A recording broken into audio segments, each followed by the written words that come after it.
If raising trophy class bass is your fishery goal, then you probably already thought about implementing a feeding regime into your management plan. But with so many feed options on the market, deciding what to feed can be a little bit more complicated. Let's see if we can make this decision easier for you.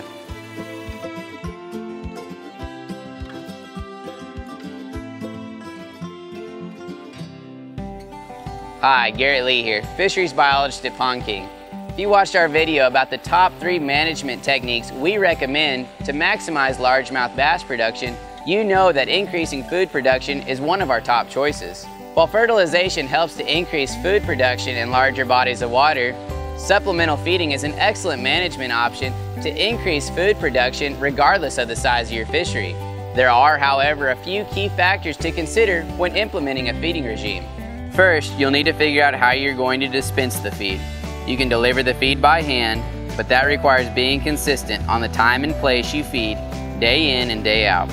Most of our customers like the convenience of an automatic fish feeder because you can set the timer and that's it. The feeder will broadcast feed in many circumstances as often as 6 times throughout the day and dispense a consistent amount of feed according to the duration you set. The choices you have when it comes to automatic fish feeders are pretty much floating or directional feeders that mount either to the dock or along your shoreline.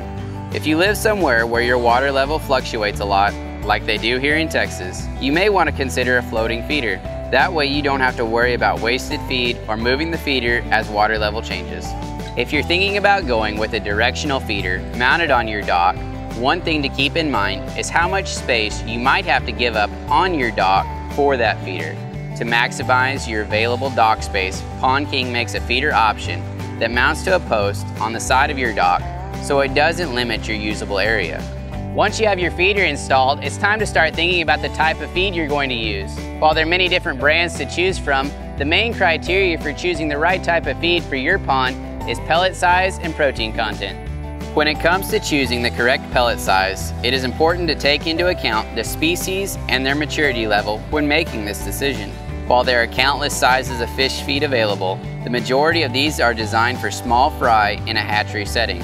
Here at Pond King, we focus on 2 main pellet sizes: a small 1/4 inch pellet, primarily for catfish, forage species, and juvenile predators, and a large 3/4 inch pellet for mature predator species. When there are varying size classes of fish consuming the feed, it is better to choose a smaller option to benefit a greater portion of the population. The protein content is the other wide variant among the available feed options. It is easiest to break these varying protein percentages up into 2 main categories: a moderate protein rating at approximately 28 to 35% and a high protein rating at approximately 40 to 45%. The feeds with moderate protein content are well-rounded and are well-suited to a wide variety of species in your pond, such as catfish, tilapia, and bluegill. The feeds with higher protein content, on the other hand, are more specialized for the diets of predatory species. Here are our recommendations to use as an easy guide to choose the correct fish food for your situation. For supplementally feeding bluegill or tilapia, a 32% protein, 1/4 inch pellet. For hybrid stripers, a 45% protein, 1/4 inch pellet is ideal for juvenile fish. A 3/4 inch pellet is better for mature individuals. For feed-trained bass, a 45% protein, 3/4 inch pellet. And for catfish, a 32% protein, 1/4 inch pellet is recommended. If you found this information helpful, be sure and hit the subscribe button. If there are other topics you'd like to learn about, drop us a comment below. Thanks for watching, and we'll see y'all down at the pond.